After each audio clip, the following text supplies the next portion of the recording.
नमस्कार, good morning सभी लोगों का इंडिया के सबसे बड़े ई लर्निंग प्लेटफॉर्म अनअकैडमी पर स्वागत है। मैं सुदीप कुमार श्रीवास्तव। आज आपके समक्ष मैं एक बहुत ही इम्पोर्टेंट टॉपिक लेकर के उपस्थित हुआ हूं और टॉपिक का नाम है ब्लड। आज हम लोग ब्लड पर पूरा डिस्कस करेंगे। सेशन को स्टार्ट करने से पहले आप सभी लोगों को अनअकैडमी के बारे में कुछ इन्फॉर्मेशन दे देते हैं। अनअकैडमी इंडिया का सबसे बड़ा ई लर्निंग प्लेटफॉर्म है, जहां से जुड़ने पर आपको टॉप एजुकेटर्स, क्वालिटी कंटेंट और ग्रेट लर्निंग एक्सपीरियंस आपको प्रोवाइड होता है। लेट्स क्रैक यूपीएससी सीएससी के इस चैनल को आप लोग जल्दी से सब्सक्राइब कर लें। साथ ही साथ आप अनअकैडमी के ऐप को भी डाउनलोड कर लें, जिससे कि मेरे जो भी नोटिफिकेशंस हैं या जो मेरे क्लासेस हैं और आप मेरे जो पीडीएफ हैं वो प्रॉपरली आपको मिलना शुरू हो जाए। अनअकैडमी के इस ऑनलाइन चैनल पे आपको daily live classes, live test quiz, structure course और अनलिमिटेड एसेस आपको प्रोवाइड होता है। तो जल्दी से इसको आप लोग डाउनलोड कर लें। साथ ही साथ जिन लोगों ने मेरा अभी तक अनअकैडमी का टेलीग्राम लिंक नहीं ज्वाइन किया है, मेरे टेलीग्राम लिंक से जुड़ जाएं, जिससे कि नोटिफिकेशन, पीडीएफ और बहुत सारी चीज़ें आपको यहाँ से मिलना स्टार्ट हो जाएंगी। और आप लोग मुझे अनअकैडमी के ऐप पर फॉलो कर सकते हैं। यहाँ पर अनअकैडमी ऐप का प्रोफाइल लिंक दिया हुआ है। इससे जुड़ करके आप मेरे क्लासेस को, लेक्चर्स को और मेरे कोर्स को आप प्रॉपर देख सकते हो। और साथ ही साथ आप टॉप एजुकेटर से पढ़ने का आपको मौका भी मिलेगा। अनअकैडमी में 15,519 से अधिक आपके पास यूपीएससी सीएससी हिंदी के लिए सब्सक्रिप्शंस हैं, जिसमें polity, governance, IR, history, current affair, geography, optional subjects और Indian economy, science, technology, environment ecology, practice and strategy, NCERT, art and culture, answer writing और बहुत सारे कोर्सेज आपके यहाँ पर अवेलेबल हैं। इसको सब्सक्राइब करने के लिए आपके पास दो ऑप्शंस हैं, एक प्लस कोर्स है, एक आइकॉनिक कोर्स है। प्लस कोर्स में आपको live classes, test series, unlimited practice, structure schedule, personal provide किया जाता है। ये 1 month, 3 month, 6 month, 1 year, 24 month और 36 मंथ, यानी कि 1 साल, 2 साल और 3 साल तक के कोर्स आपके पास अवेलेबल हैं। 1 ईयर का कोर्स जो प्लस का है 49,500 का है। अगर आप ये मेरे रेफरल SS01 से आप परचेज करते हो तो आपको यहाँ पर 10% का डिस्काउंट मिलेगा और ये फीस आपकी 44,550 की हो जाएगी। वहीं अगर आप आइकॉनिक सब्सक्रिप्शन लेना चाहते हो तो आइकॉनिक में प्लस की फैसिलिटी के साथ साथ आपको personal coach, daily mains question answer practice, study planner और पर्सनलाइज्ड फीडबैक आपको प्रोवाइड किया जाता है।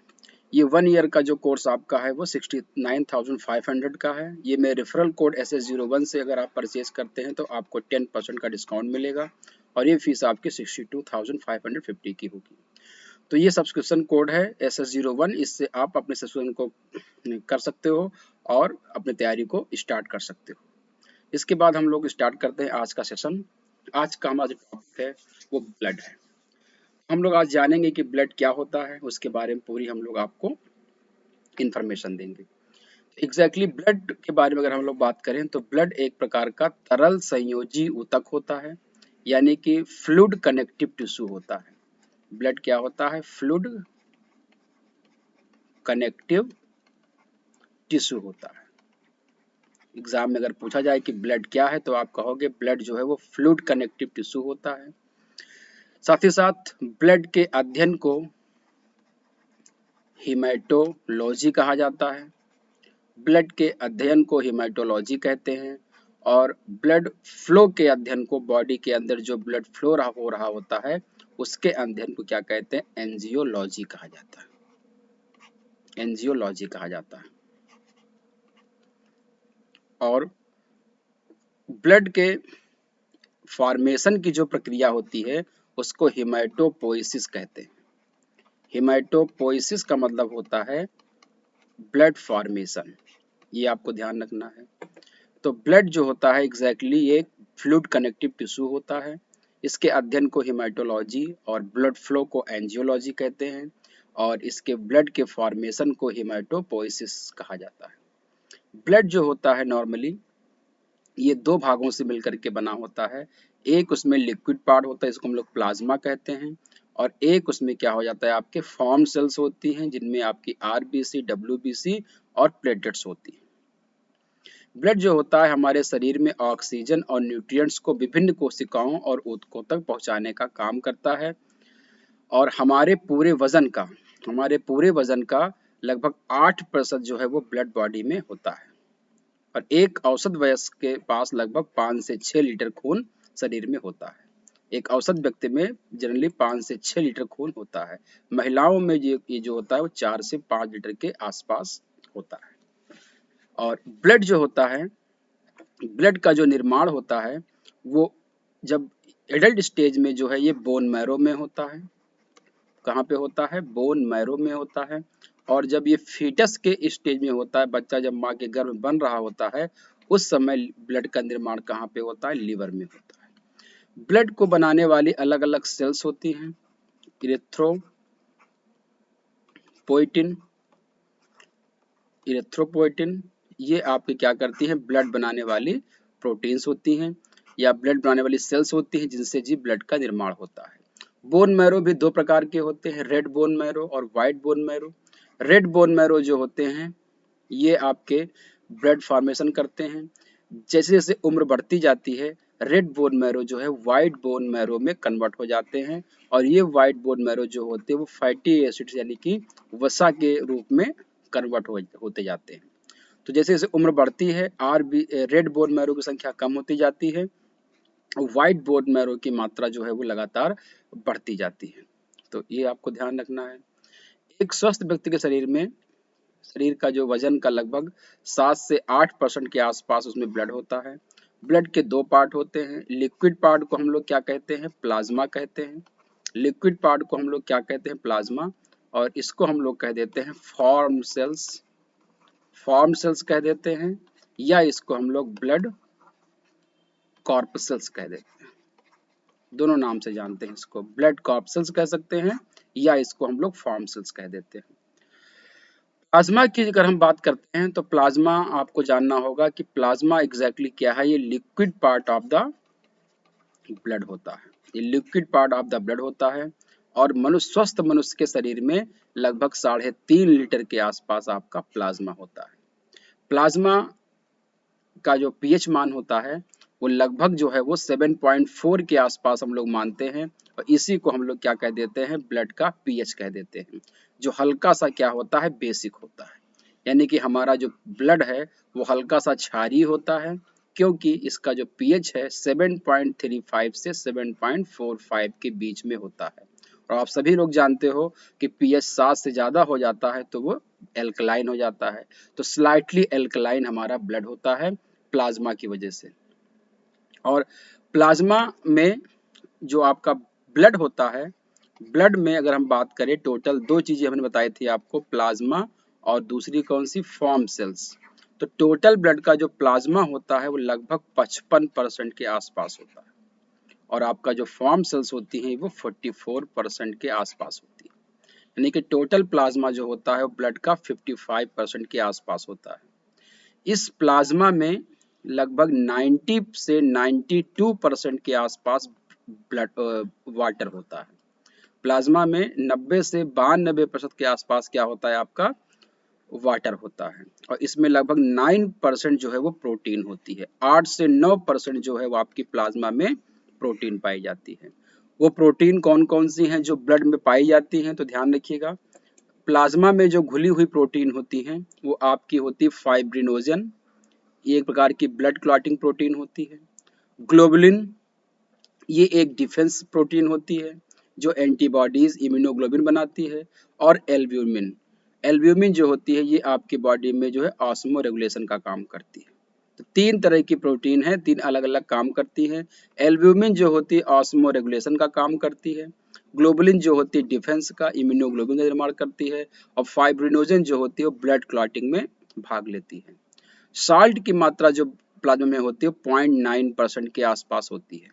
इसके अलावा ब्लड में प्लाज्मा में आपका शुगर होता है, यूरिक एसिड होता है, क्रिएटिनिन होता है, कोलेस्ट्रॉल होता है, क्रिएटिनिन होता है और बहुत सारे वेस्ट मटेरियल के साथ साथ इसमें सॉल्ट पाए जाते हैं। सॉल्ट जैसे सोडियम के अलावा पोटेशियम, मैग्नीशियम सॉल्ट भी कुछ मात्रा में ट्रेस अमाउंट में ये भी यहाँ पर पाए जाते हैं।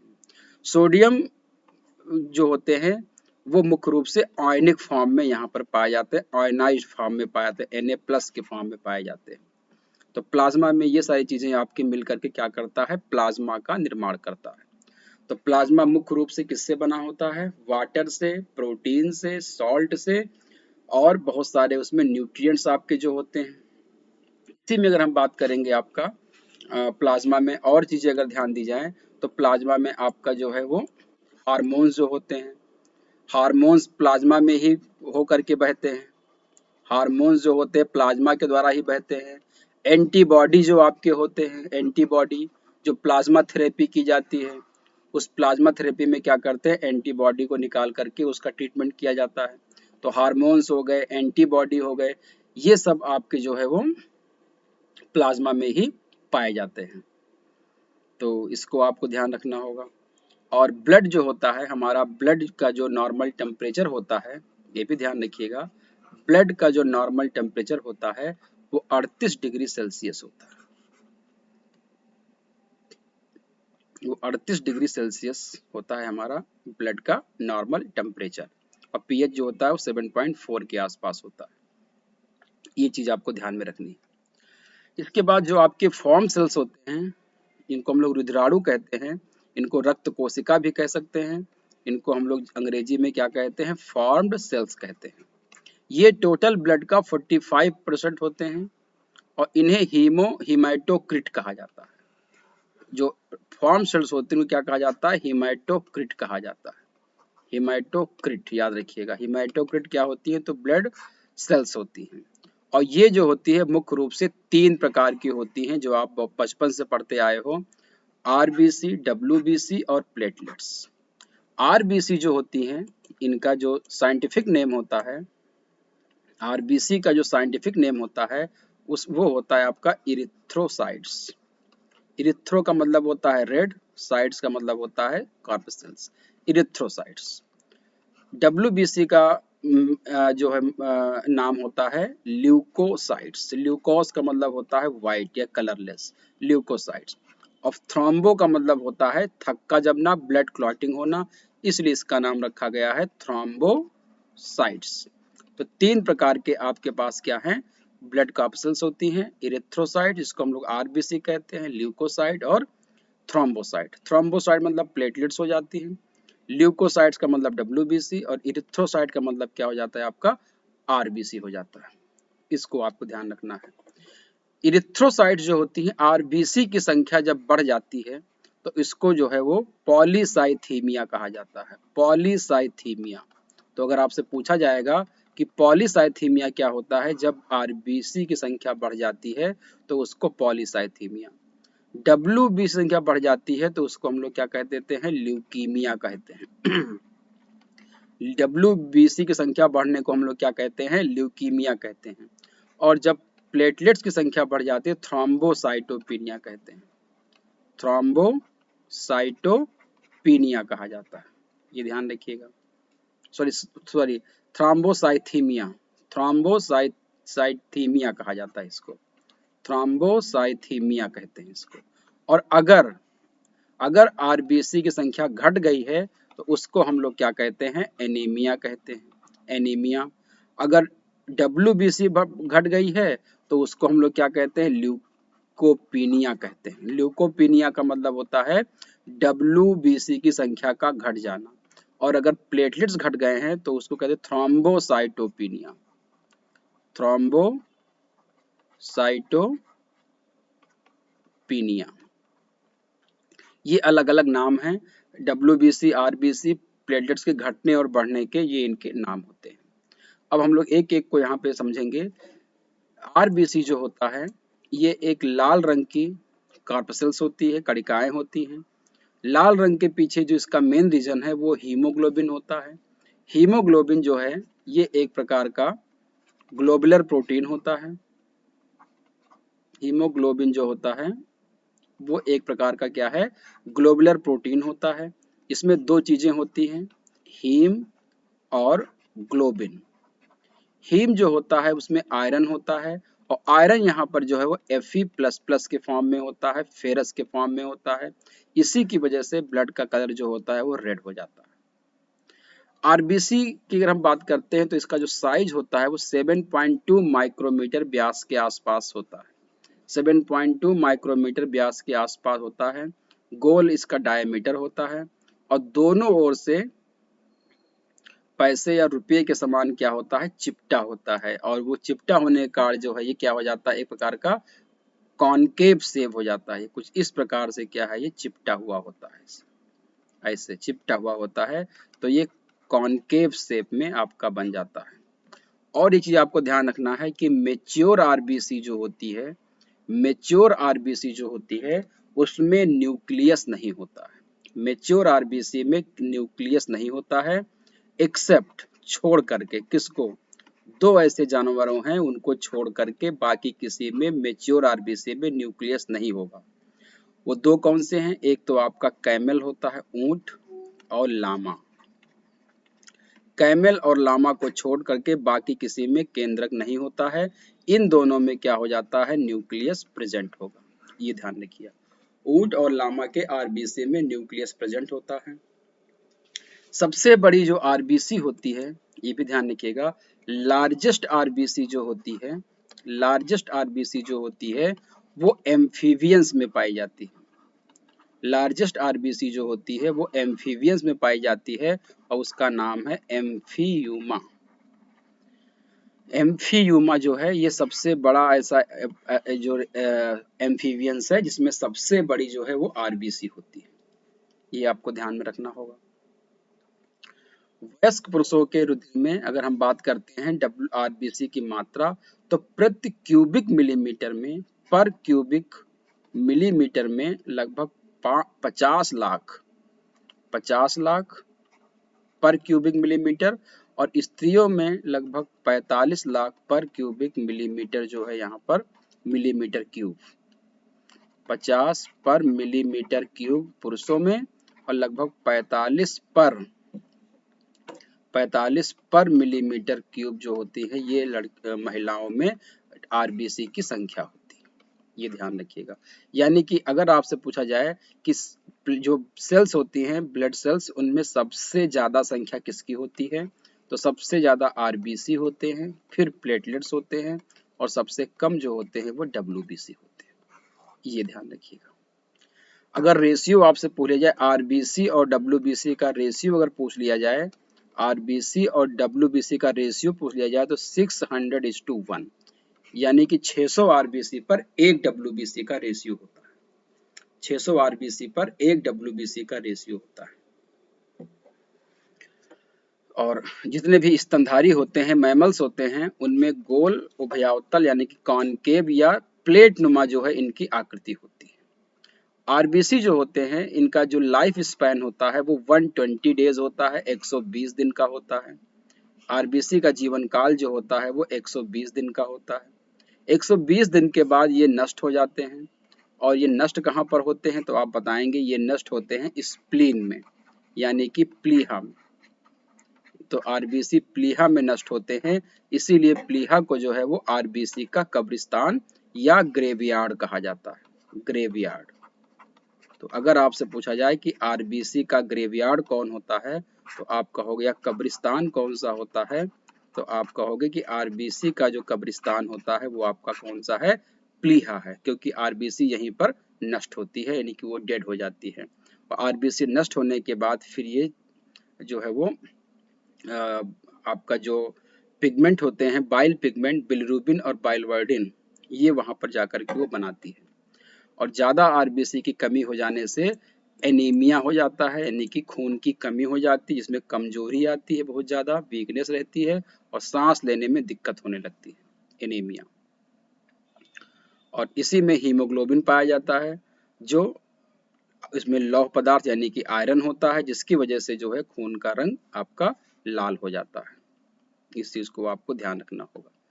एक चीज़ आपको यहाँ पे और ध्यान देनी है, वो ये है कि जो आपका हीमोग्लोबिन होता है, हीमोग्लोबिन हीमोग्लोबिन जो होता है, एक हीमोग्लोबिन जब ऑक्सीजन से बाइंड करता है तो ये रिवर्सिबल बाइंड होता है, यानी कि एक बांधेगा और फिर उसको दूसरी जगह ला करके छोड़ देगा, फिर वहां से फ्री होकर के आएगा। एक चीज ये आपको ध्यान रखनी है, रिवर्सिबल रिएक्शन होती है। दूसरी चीज आपको ध्यान रखनी है कि एक हीमोग्लोबिन एक बार में 4 ऑक्सीजन को बांधने की क्षमता होती है। एक हीमोग्लोबिन एक बार में 4 ऑक्सीजन को बांधने की क्षमता रखता है, और जब हीमोग्लोबिन ऑक्सीजन से बंध जाता है उस कंपोनेंट को ऑक्सी हीमोग्लोबिन की संख्या दी जाती है। ऑक्सी हीमोग्लोबिन की संख्या दी जाती है। हीमोग्लोबिन जो होता है, जैसे जैसे आप ध्यान देंगे, हीमोग्लोबिन जो होता है वो अलग अलग एज में अलग अलग उसका मात्रा होती है। हीमोग्लोबिन को हम ग्राम पर 100 ml में मेजर करते हैं। हीमोग्लोबिन को हम ग्राम पर 100 ml में मेजर करते हैं। अगर पुरुषों की बात की जाती है तो पुरुषों में हीमोग्लोबिन की मात्रा 13.5 से 17.5 ग्राम पर 100 ml के लिए बात की जाती है। फीमेल में 11.5 से 14 ग्राम पर 100 ml की बात की जाती है। तो दोनों में ये आपका अलग अलग रेंज जो है हीमोग्लोबिन के होते हैं, इसको आप ध्यान रखिएगा। अगर हीमोग्लोबिन की मात्रा 12 से कम हो जाती है, अगर हीमोग्लोबिन की मात्रा 12 से कम हो जाती है तो उस कंडीशन को हम लोग क्या कह देते हैं, एनीमिया कह देते हैं। तो एनीमिया कब कहेंगे, जब हीमोग्लोबिन की मात्रा 12 से कम हो जाती है, उस कंडीशन में हम क्या कह देते हैं, उसको एनीमिया कह देते हैं। एक चीज आपको और ध्यान रखनी है कि हीमोग्लोबिन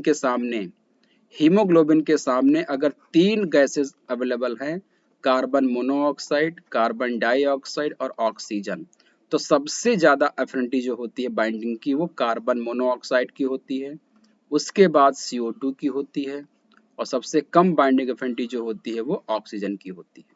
अगर हम इसको तुलना करें तो ऑक्सीजन की अपेक्षा 200 गुना ज्यादा, CO2 20 गुना ज्यादा जो है वो ऑक्सीजन से बाइंडिंग क्षमता रखता है। यानी कि CO2 की जो उस कार्बन मोनोऑक्साइड की हीमोग्लोबिन से जो बाइंडिंग एफिनिटी होती है, कैपेसिटी, वो ऑक्सीजन से 200 गुना ज्यादा होती है।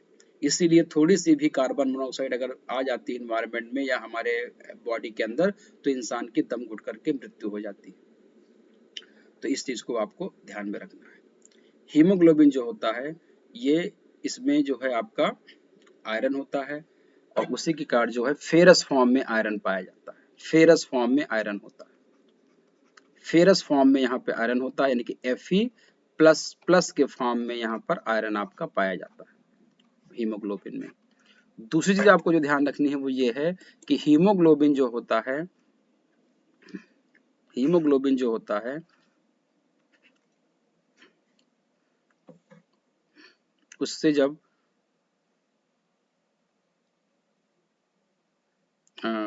सॉरी जब कोई व्यक्ति मैदान से पहाड़ की ओर जाता है, जब व्यक्ति कोई मैदान से पहाड़ की ओर जाता है तो ऊपर जाने पर ऑक्सीजन का परसेंटेज कम होता जाता है, इसलिए आरबीसी की मात्रा जो है वो बढ़ती जाती है। ये भी क्वेश्चन पूछा गया है। जब कोई व्यक्ति मैदान वाला कोई पहाड़ों पर जाता है तो उसमें आरबीसी संख्या बढ़ेगी कि उसका साइज बढ़ता है। तो आरबीसी का साइज बढ़ेगा तो इरेगुलर हो जाएगा, उसकी नंबर बढ़ जाते हैं। ये ध्यान रखिएगा, आरबीसी की संख्या बढ़ जाती है। इस चीज को आपको ध्यान में रखना है। दूसरी चीज आपको ध्यान रखिए, रेड ब्लड सेल्स जो होते हैं, आधुनिक मत के अनुसार जो लाल रक्त कोशिकाओं का निर्माण रक्त परिसंचरण तंत्र के बाहर होता है। बिल्कुल बात सही है कि आरबीसी का जो निर्माण होता है वो ब्लड सर्कुलेशन में ना होकर के ब्लड सर्कुलेशन के बाहर होता है, और जिन कोशिकाओं से इनका निर्माण होता है उनको हीमोसाइटोब्लास्ट कहा जाता है। हीमाटोब्लास्ट कहा जाता है। हीमो हीमो हीमोसाइटोब्लास्ट सॉरी हीमोसाइटोब्लास्ट कहा जाता है। ये कोशिका लाल कोशिका में बदल जाती है। ये हीमेटोब्लास्ट जो होती है बाद में क्या हो जाती है, रेड ब्लड सेल्स में कन्वर्ट हो जाती है। इम्ब्रियो में, भ्रूण में लाल रुधिर कोशिकाएं रुधिर प्रसरण क्षेत्र में बनती हैं, जबकि भ्रूण की अवस्था में ये कहाँ बनती हैं, ब्लड सर्कुलेशन के रीजन में बनती हैं। पहले इसके मध्य में केंद्रक होता है, यानी कि जब ये आरबीसी बनती है प्रारंभिक अवस्था में इसमें केंद्रक होता है, और जब ये मेच्योर हो जाती हैं तो ये विलीन हो जाता है, यानी कि परिपक्व आरबीसी में केंद्रक खत्म हो जाता है। तो न्यूक्लियस एब्सेंट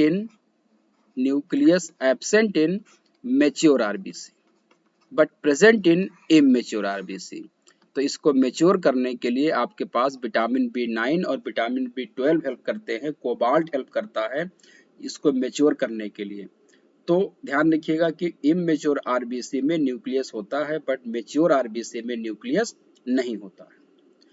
इन्फेंट के जो मीजो जो जो भ्रूण होता है यानी कि जो मध्य भ्रूण का जीवन काल होता है, जन्म से 1 मास पूर्व तक लाल रुधिर कणिकाओं का निर्माण जो होता है वो लिवर और प्लीहा में होता है। ये भी ध्यान रखिएगा। जब बच्चा माँ के गर्भ में बन रहा होता है, जन्म के 1 महीने पूर्व तक उसमें जो ब्लड बनता है वो कहाँ पे बनता है, लिवर में बनता है और प्लीहा में बनता है। और जन्म के बाद जो है वो उसमें लाल रुधिर कणिकाएं कहाँ बनती हैं, बोन मैरो में बनती हैं। ये 2 पॉइंट आपको ध्यान रखना होगा। यानी कि ब्लड बनने के हमारे पास 3 प्लेस होते हैं जहां पर आरबीसी बनती है। एक आपका बोन मैरो, एक आपका लिवर और एक आपका स्प्लीन। तो अगर पूछा जाए कि ब्लड का फॉर्मेशन कहाँ होता है और तीनों ऑप्शन दिए हों, ऑप्शन में केवल एक दो, केवल 2 3 या केवल आपका 1 2 3 दिया हो, तो आपको तीनों पे ऑप्शन लगाना पड़ेगा क्योंकि तीनों जगह पर ब्लड का फॉर्मेशन होता है। बोन मैरो में जन्म के बाद बनता है, जन्म से पहले जो है लिवर और स्प्लीन में आरबीसी का निर्माण होता है। ये बात आपको ध्यान में रखनी है, बहुत इंपॉर्टेंट पॉइंट है। इसके बाद हम लोग बात करते हैं आपको डब्ल्यूबीसी के बारे में।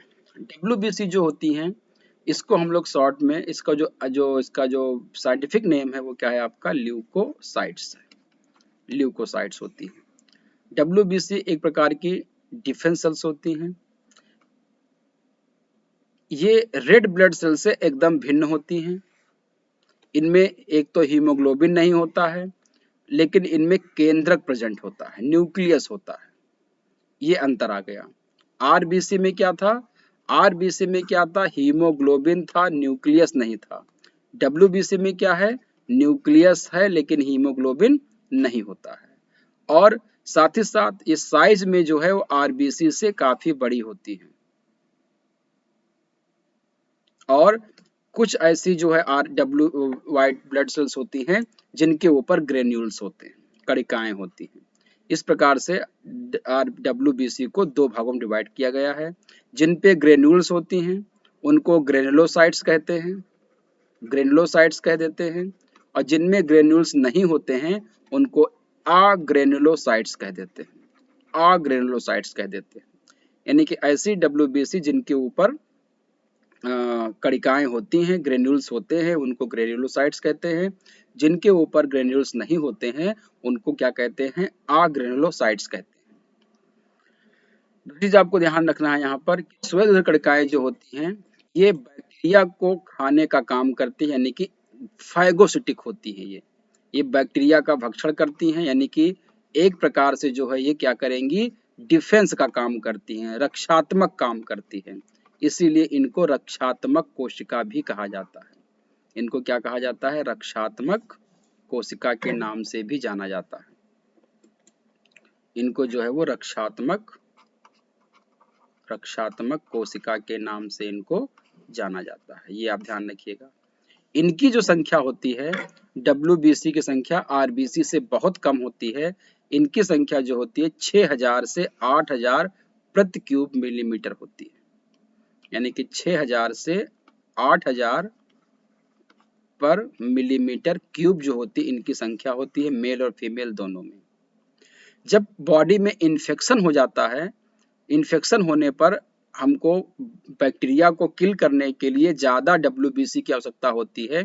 तो during infection number of WBC increases, इनकी संख्या बढ़ जाती है। जैसे मियादी बुखार हो गया, तपेदिक हो गया, इन स्थिति में क्या होता है, इनकी संख्या घट जाती है। ये भी ध्यान रखिएगा। इनकी संख्या घटती कब है, अगर टाइफाइड हो गया है, टाइफाइड में और टीबी में। टाइफाइड और टीबी के केस में क्या हो जाता है, डब्ल्यूबीसी की संख्या घट जाती है।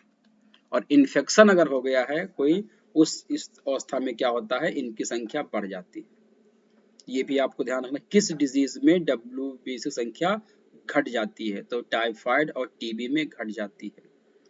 और अगर डब्ल्यूबीसी की संख्या बहुत ज्यादा बढ़ गई है तो उसमें क्या हो जाता है, ब्लड कैंसर हो जाता है।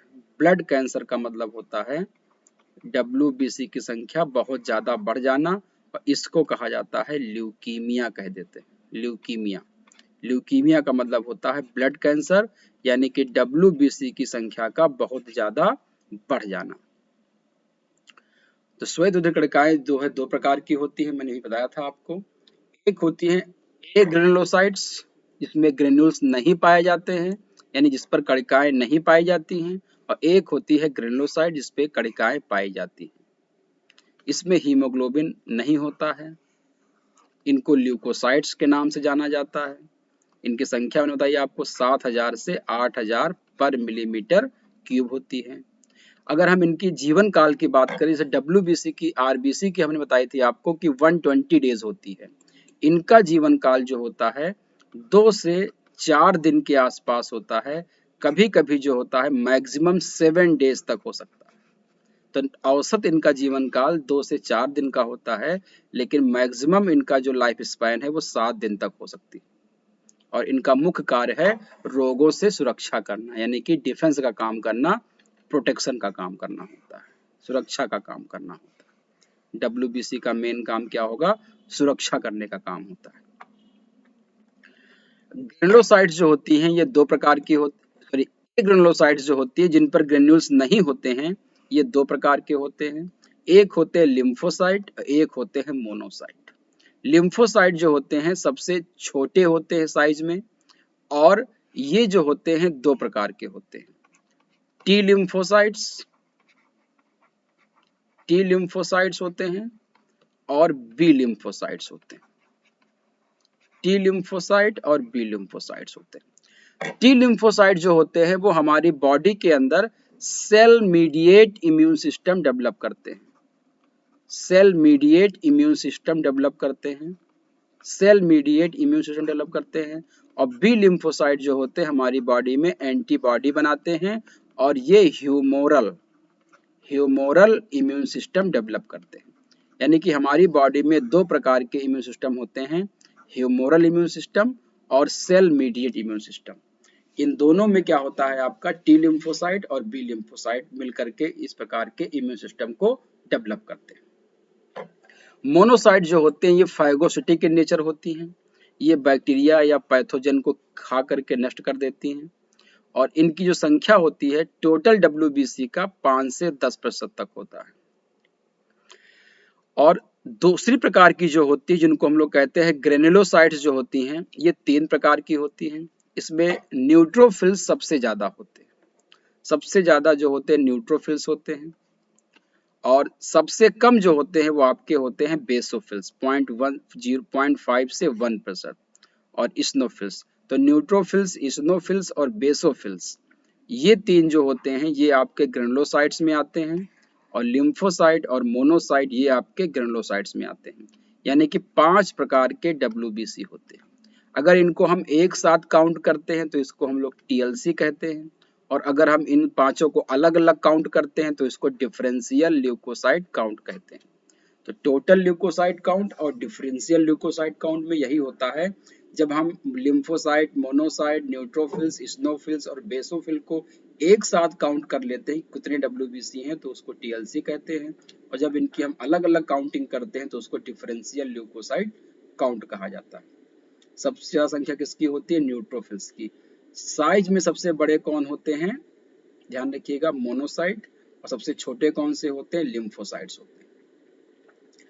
बेसोफिल्स जो होते हैं इनसे कुछ केमिकल्स निकलते हैं, जैसे हिस्टामाइन निकलता है, हिपैरिन निकलता है, और आपका सेरोटोनिन। ये 3 प्रकार के केमिकल्स जो हैं बेसोफिल से निकलते हैं, और ये आपके जो है वो एलर्जिक एक्शन में शो करते हैं। इस्नोफिल्स जो होते हैं ये पैथोजन यानी कि वर्म वगैरह को किल करने का काम करते हैं। न्यूट्रोफिल्स जो होते हैं ये आपके बैक्टीरिया को इनगल्फ करने का काम करते हैं। तो न्यूट्रोफिल्स और मोनोफिल्स बैक्टीरिया और पैथोजन को इनगल्फ करने का फाइगोसिटिक इन नेचर होते हैं। इसको आपको ध्यान में देना होगा, यहाँ से भी लगातार क्वेश्चंस पूछ लिए जाते हैं। मेन अगर आपसे फंक्शन पूछा जाएगा कि व्हाइट ब्लड कॉर्पसेल्स के मेन फंक्शन क्या होते हैं, तो आगंतुक जीवाणुओं का भक्षण करती हैं, यानी कि जो बैक्टीरिया हमारे अंदर आ जाएंगे उनको खा करके नष्ट करेंगे। खास करके कौन से? मोनोसाइट और न्यूट्रोफिल्स, इन दोनों का काम होता है। ये प्रतिपिंडों की रचना करते हैं, एंटीबॉडीज बनाते हैं, यानी कि आपके जो बी लिम्फोसाइट्स होते हैं, बी लिम्फोसाइट जो होते हैं उनका काम क्या होता है, एंटीबॉडी का निर्माण करना। हिपैरिन उत्पन्न कर रुधिरवाहिकाओं में रुधिर को जमने से रोकती हैं। इसमें आपका जो मैंने बताया था बेसोफिल्स जो होती हैं, बेसोफिल्स जो होती हैं वो हिपैरिन का निर्माण करती हैं और हिपैरिन रिलीज करती है, और ये हिपैरिन क्या करती है, ब्लड बॉडी के अंदर खून को जमने से रोकता है। प्लाज्मा प्रोटीन और कुछ कोशिका प्रोटीन की भी रचना करती हैं। कुछ ये जो आपकी प्लाज्मा प्रोटीन का निर्माण करते हैं, जैसे आपका सेरोटोनिन हो गया, या आपका जैसे कुछ अन्य प्रकार की जो सेल प्रोटीन होती हैं जिनका निर्माण करता है। हिस्टामाइन रोधी कार्य का शरीर को एलर्जी से बचाने में सहायता करती हैं।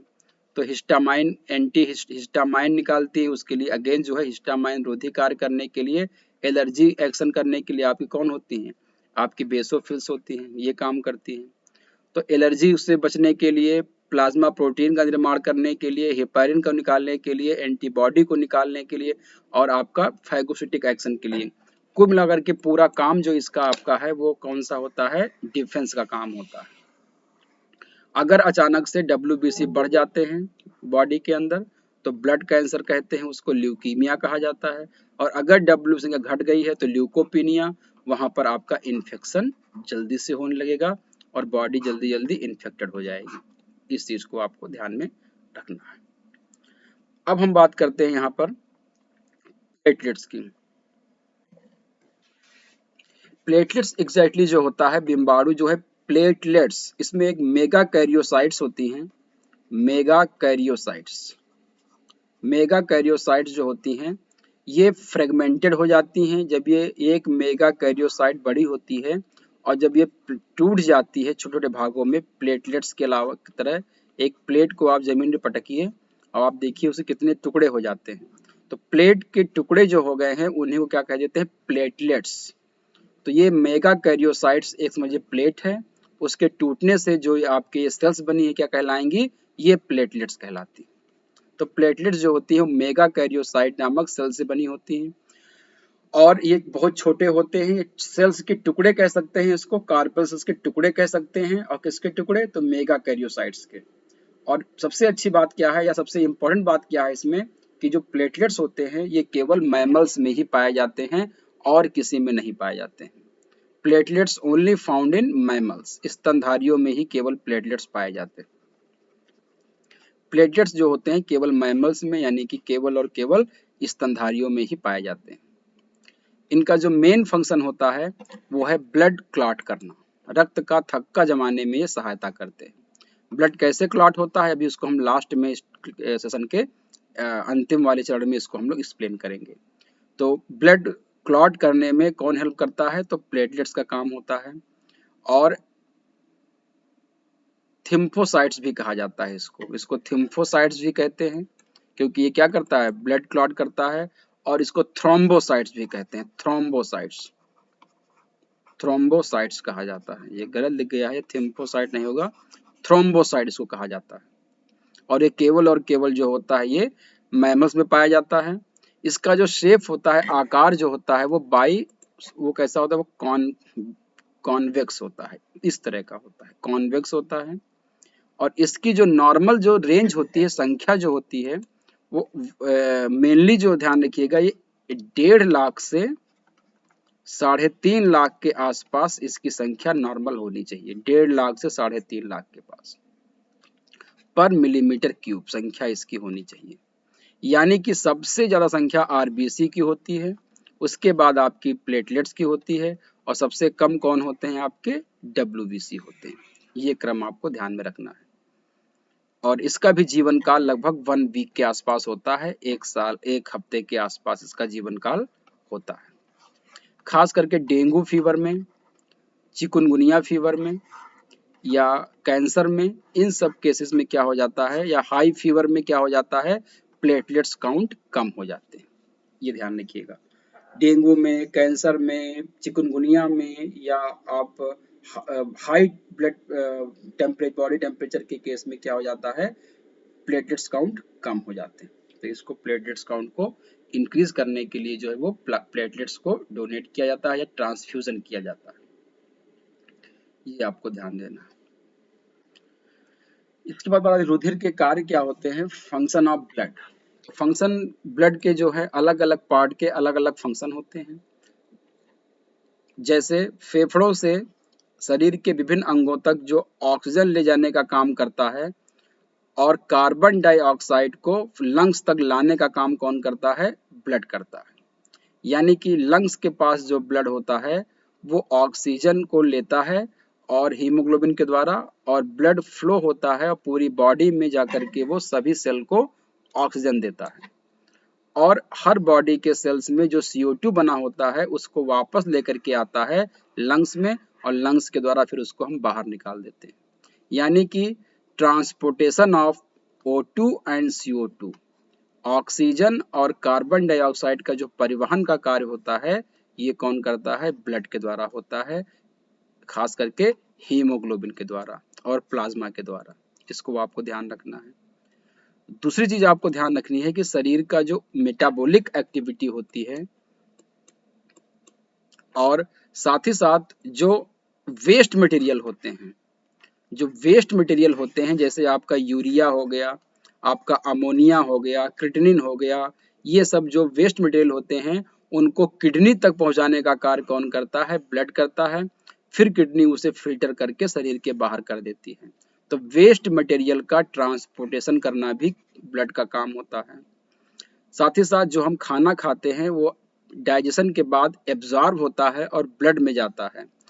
तो जितने भी आप कोई मेडिसिन लेते हैं, आपने जो खाने में जो विटामिन्स लिए हैं, आपकी बॉडी में जो एंजाइम्स बने हैं या जो हार्मोन्स हैं, जो एंटीबॉडी है, इन सब का पूरी बॉडी में जो फ्लो होता है हर सेल तक जो पहुंचने काम करता है वो ब्लड के द्वारा ही हो पाता है। पोषक पदार्थ, nutrients, medicine, vitamins, enzymes, hormones, antibodies, इन सबको जो है शरीर के बाहर पहुंचाने का काम कौन करता है, ब्लड के द्वारा होता है। इसको आपको ध्यान में रखना है। नेक्स्ट आपका यहाँ पर है शरीर में जो एसिड बेस बैलेंस करने का काम करता है। शरीर में एसिड बेस बैलेंस करने का काम कौन करता है, ब्लड करता है। शरीर में एसिड बेस बैलेंस करने का काम करता है और pH मेंटेन करने का काम करता है। ये भी मेन इंपॉर्टेंट काम है। टेम्परेचर को मेंटेन करने का काम बॉडी के ब्लड करता है। साथ ही साथ जो पैथोजन होते हैं, पैथोजन को नष्ट करने का और शरीर की रक्षा करने का काम करता है, खास करके WBC जो होते हैं। और आपके जो ब्लड को चोट लगने पर ब्लड को तुरंत जमाने में भी ये हेल्प करते हैं। तो इतने सारे काम जो है ब्लड के पास दिए गए हैं और इसमें से कोई भी एक काम अगर नहीं होगा तो लाइफ खतरे में पड़ जाएगी और इंसान की या किसी भी जीव की मृत्यु भी हो सकती है। इसको आप ध्यान रखेंगे। ये आपसे पूछ सकता है ब्लड के कार्य क्या होते हैं।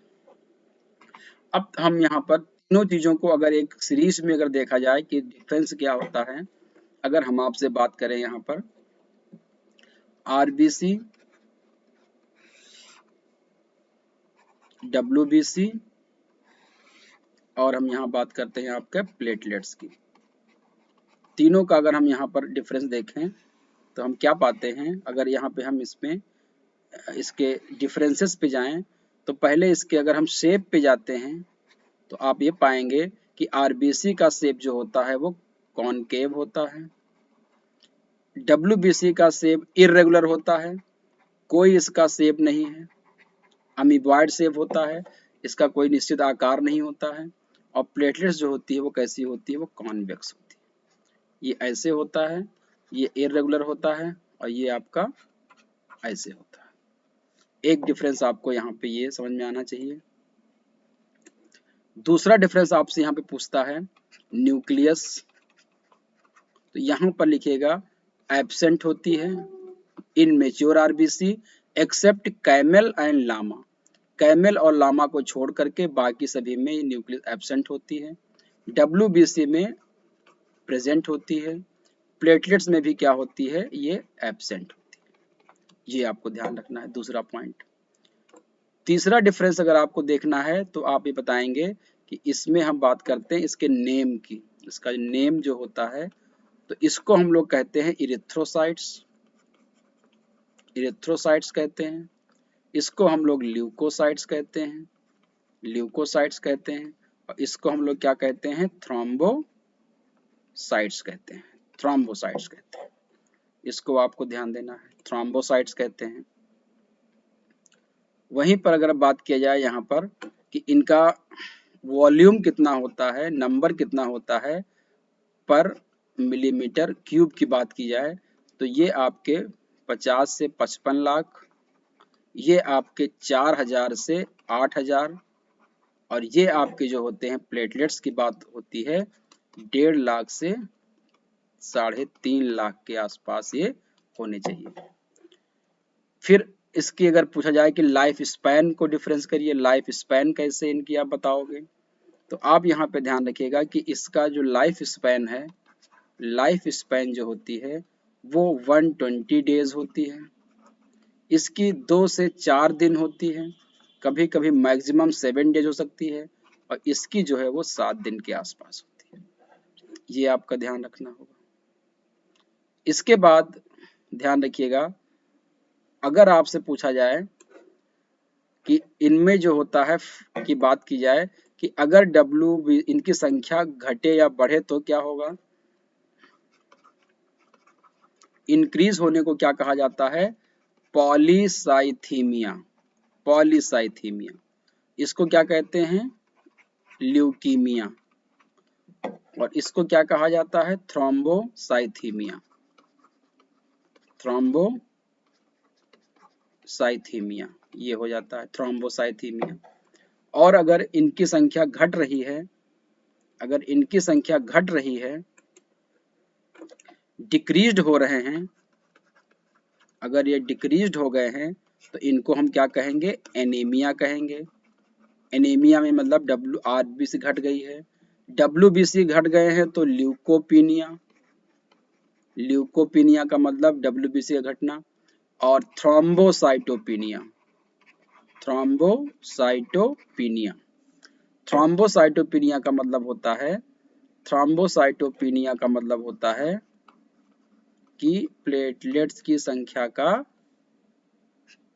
घट जाना। तो ये चीजें होती हैं, ये डिफरेंसेस आपको ध्यान रखना है। यहाँ से भी लगातार क्वेश्चंस आपसे पूछे जाते हैं। और एक चीज और अगर आपसे पूछ लिया जाए यहाँ पर कि इनके फंक्शन के बारे में अगर आपसे पूछ लिया जाए कि इनका फंक्शन को डिफरेंस करिए, तीनों के फंक्शन को अगर अंतर करिए आप, तीनों के फंक्शन को आप कैसे डिफरेंशिएट करेंगे, तो आप यहाँ पे देख लीजिएगा।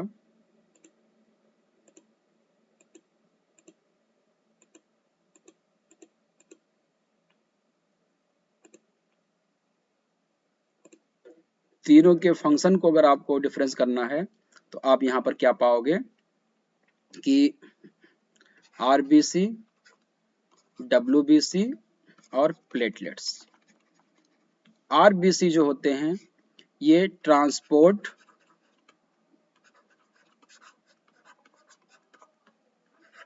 Oxygen and carbon dioxide from lungs to body, lungs से बॉडी तक O2 को, और फ्रॉम बॉडी टू लंग्स जो है वो CO2 का परिवहन करते हैं। लगभग 97% जो है ऑक्सीजन का परिवहन जो है वो हीमोग्लोबिन करता है, और लगभग 70% CO2 का परिवहन जो होता है वो कार्बोनिक एनहाइड्रेज, कार्बोनिक एनहाइड्रेज के द्वारा होता है। ये आपको ध्यान रखना है। WBC जो होती है ये आपकी डिफेंस सेल्स होती हैं, ये डिफेंस सेल का काम करती हैं। जैसे इसमें आपका लिम्फोसाइट जो होती हैं, ये आपका T लिम्फोसाइट और B लिम्फोसाइट ये आपका सेल इम्यून से डेवलप करती हैं, और ये ह्यूमोरल इम्यून से डेवलप करती हैं।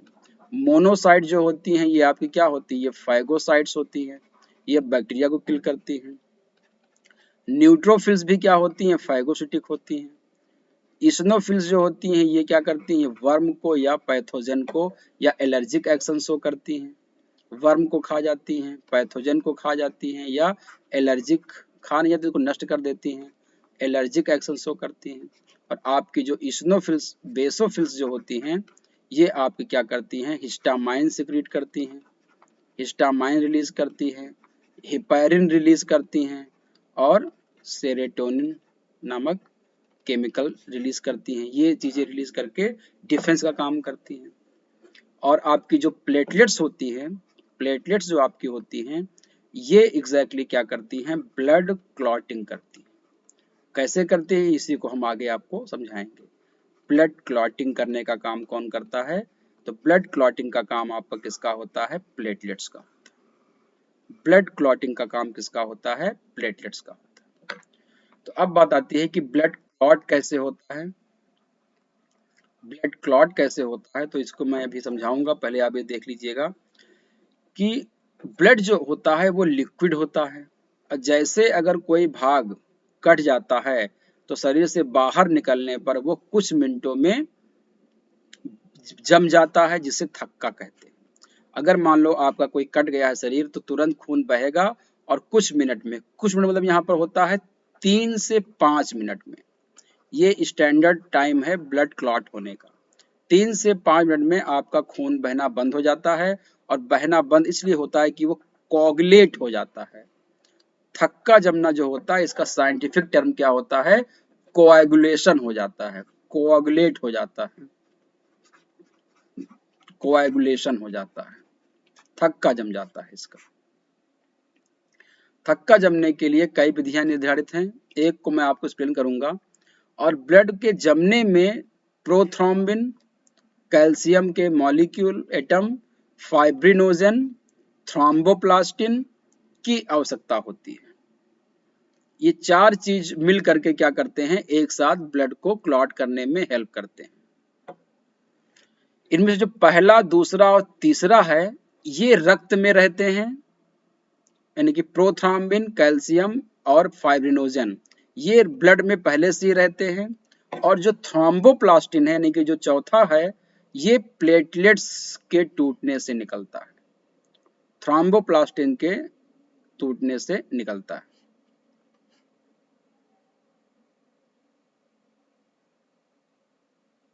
इसके अलावा इसमें एडथ्रोम्बिन और हिपैरिन भी रहते हैं। तापमान के नीचा होने पर कैल्शियम को निकाल लेने से तथा जल मिलाकर रुधिर को पतला कर देने से रुधिर का जमना रुक जाता है। ये भी ध्यान रखिएगा, रुधिर को अगर जमने से बचाना है तो तापमान को कम कर दीजिए और उसमें से कैल्शियम को निकाल लीजिए और उसमें से जल मिला दीजिए तो आपका ब्लड पतला हो जाएगा और ब्लड नहीं जमेगा। साथ ही साथ मैग्नीशियम और सोडियम सल्फेट मिलाने से तथा हिपैरिन और एक और होता है आपका जिसको हम लोग हिरुडिन कहते हैं, हिरुडिन जो जोंक से निकलता है, और डिकोमेरिन, डिक्यूमेरिन, ये जो होते हैं ये सब एंटी कोगुलेंट होते हैं। ध्यान रखिएगा, magnesium sulphate, sodium sulphate, heparin, hirudin और dicoumarin, these are anti coagulant, blood को जमने से रोकने वाले केमिकल्स होते हैं। ये भी आपसे पूछ सकता है कि ब्लड को जमने से रोकने के लिए कौन कौन जिम्मेदार हैं, तो एक आपका मैग्नीशियम सल्फेट, आपका सोडियम सल्फेट, आपका हिपैरिन, आपका हिरुडिन, हिरुडिन मतलब होता है जो जोंक निकालता है खून को पतला करने के, खून जमे ना और लगातार वो जंतुओं का खून पीता रहे, और dicoumarin. These are chemicals which act as anti blood clotting factor या एंटी ब्लड क्लॉटिंग एजेंट होते हैं। ये रुधिर के सिर जमने के लिए तापमान, थ्रोम्बिन, एड्रेनलिन, कैल्शियम क्लोराइड और विटामिन के की आवश्यकता होती है। अगर जल्दी से ब्लड को क्लॉट कराना है तो उसमें आप थोड़ा तापमान बढ़ा दीजिए, थ्रोम्बिन की मात्रा बढ़ा दीजिए, एड्रेनलिन हार्मोन को थोड़ा बढ़ा दीजिए और कैल्शियम क्लोराइड को बढ़ा दीजिए। और अगर विटामिन की मात्रा पर्याप्त है तो तुरंत जो है आपका ब्लड क्लॉट हो जाएगा। ये ध्यान रखिए। अब आपको यहाँ पर देखना है कि ब्लड क्लॉट होता कैसे है, इसको आप देखिएगा। तो मान लीजिए कि आपका ये मान लीजिए कोई पार्ट है बॉडी का और ये कट गया है, तो कटने से यहाँ पर क्या हो जाता है, खून बहने लगता है। जैसे ही ब्लड एयर के कांटेक्ट में आता है, आपका इसमें जो होता है, आपका ब्लड के अंदर जो होता है वो प्रोथ्रोम्बिन होता है, प्रोथ्रोम्बिन प्रोथ्रोम्बिन होता है। प्रोथ्रोम्बिन को जो कैल्शियम ब्लड में होता है वो इसको क्या कर देता है, थ्रोम्बिन में कन्वर्ट कर देता है, थ्रोम्बिन में कन्वर्ट कर देता है। और इसको कैल्शियम के साथ साथ ध्यान रखिएगा, कन्वर्ट करने के लिए थ्रोम्बोप्लास्टिन की भी आवश्यकता होती है। तो थ्रोम्बिन को थ्रोम्बिन में कन्वर्ट करने के लिए कैल्शियम और थ्रोम्बोप्लास्टिन, ये दो चीजें इन्वॉल्व होती हैं। थ्रोम्बोप्लास्टिन थ्रोम्बोप्लास्टिन जो होता है ये प्लेटलेट से निकल के आता है, प्लेटलेट से निकल करके आता है, और ये क्या कर देता है, इसको थ्रोम्बिन में कन्वर्ट कर देता है। थ्रोम्बिन प्रोथ्रोम्बिन जो होता है वो इनएक्टिव फॉर्म में होता है, और थ्रोम्बिन जो होता है वो एक्टिव फॉर्म में होता है। जब थ्रोम्बिन बन जाता है तो ब्लड में जो आपका फाइब्रिनोजन होता है, फाइब्रिनोजन जो होता है, ये थ्रोम्बिन क्या करता है, उसको फाइब्रिनोजन को क्या कर देता है, फाइब्रिन फाइबर में कन्वर्ट कर देता है, फाइब्रिन फाइबर में कन्वर्ट कर देता है। यानी कि ये क्या करता है, एक इसको फाइब्रिन की फाइबर बना देता है। अब फाइब्रिन फाइबर क्या करता है, पूरा एक नेटवर्क बना लेता है, एक जाल बना लेता है, और ये जाल इतना पतला हो जाता है कि जो ब्लड सेल्स हैं इसी के अंदर जो होती हैं वो फिट हो जाती हैं, सेट हो जाती हैं, और नीचे से ब्लड को बहने से रोक लेती हैं। ये प्रोसेस यहाँ पर होती है जहाँ पे चोट लगी होती है, यहाँ पर। तो यहाँ पे इतना ज़्यादा जाल बन जाता है, उसमें ये ब्लड भर जाती हैं कि नीचे से खून का ऊपर आना रुक जाता है, और इसी को क्या कह देते हैं, कोएगुलेशन कह देते हैं, कोएगुलेशन कह देते हैं, यानी कि थक्का जमना। तो पहले चोट लगती है, फिर प्रोथ्रोम्बिन से थ्रोम्बिन बनता है in the presence of calcium ion and thromboplastin. Thrombin क्या करती है, फाइब्रिनोजन को फाइब्रिन फाइबर में कन्वर्ट कर देती है, फाइब्रिन फाइब्रिन को फाइब्रिन में, फाइब्रिन से फिर फाइब्रिन फाइबर बनते हैं, और फाइब्रिन जो है वो नेटवर्क बना देती है, और इसी में क्या हो जाता है, इसी में ब्लड के सेल्स उलझ जाते हैं, फंस जाते हैं छन्नी में। जैसे चाय की छन्नी में जब चाय ज़्यादा भर जाती है पत्ती दे तो चाय नीचे नहीं जाती है, तो वही काम यहाँ पर होता है। चाय मान लीजिए ब्लड सेल्स है, और छन्नी मान लीजिए क्या है, फाइब्रिन फाइबर है। अब तो पूरा छन्नी जब भर जाती है चाय इस पत्ती से तो चाय नीचे नहीं जाती है, तो वही क्या हो गया, आपका ब्लड क्लॉटिंग हो जाती है। इस चीज को आपको ध्यान में रखना। तो इतनी चीजें ब्लड में आपसे पूछ सकता है, इनको आपको ध्यान में रखना होगा। हम लोगों ने ब्लड के बारे में आज जो मैंने डिस्कस किया, वो ब्लड क्या होता है, ब्लड कहाँ बनता है, ब्लड के अध्ययन को क्या कहते हैं, ब्लड का पीएच क्या होता है, ब्लड का टेम्परेचर क्या होता है, ब्लड में कितनी चीजें होती हैं, प्लाज्मा का क्या काम होता है, फार्म सेल्स का क्या काम होता है, आरबीसी क्या काम होता है, कहाँ बनती हैं, डब्ल्यूबीसी, प्लेटलेट्स, डब्ल्यूबीसी कितने प्रकार की होती हैं, उनके अलग अलग फंक्शन क्या होते हैं, प्लेटलेट्स कितने प्रकार के होते हैं, कहाँ पाए जाते हैं, किसमें न्यूक्लियस पाया जाता है, किसमें नहीं पाया जाता है, ब्लड क्लॉटिंग किसमें होती है, कैसे होती है, ये सारी चीजें आपने आज स्टडी की है। इस वीडियो को आप और देखिएगा दोबारा तो चीजें आपकी और क्लियर हो जाएंगी। तो आज के लिए ब्लड को हम लोग यहीं पे समाप्त करते हैं, और नेक्स्ट वीडियो में हम नया टॉपिक लेकर के आएंगे आपके लिए जो इसी सीरीज में होगा। तब तक के लिए नमस्कार, थैंक यू, धन्यवाद। इस वीडियो को देखने के लिए आपको बहुत बहुत नमस्कार। इसमें आपको एक काम ये करना है कि जिन लोगों ने मेरा टेलीग्राम लिंक से नहीं जुड़े हैं वो इस टेलीग्राम लिंक से जुड़ जाएंगे, जिससे कि उनको मेरे नोटिफिकेशन और मेरे क्लास के बारे में उनको प्रॉपर टाइम और उनको जो है पीडीएफ प्रॉपर मिलता रहे। और अनअकैडमी का प्लस का सब्सक्रिप्शन और आइकॉनिक सब्सक्रिप्शन लेने के लिए इस रेफरल कोड SS01 का आप यूज़ कीजिए। यहाँ से आपको 10% का डिस्काउंट मिलेगा और अपनी तैयारी को आप बेहतर कर सकते हो, और टॉप एजुकेटर से पढ़ने का आपको मौका मिलेगा प्लस कोर्स में और आइकॉनिक कोर्स में। अगर वीडियो आपको अच्छा लगा हो तो इसको लाइक करें, शेयर करें, और ज़्यादा लोगों को सब्सक्राइब करें जिसकी ज़्यादा लोग इस चीज़ का लाभ उठा सकें। Thanks for watching this video. नमस्कार। मिलते हैं हम लोग नेक्स्ट कोर्स सेशन के साथ, तब तक के लिए नमस्कार।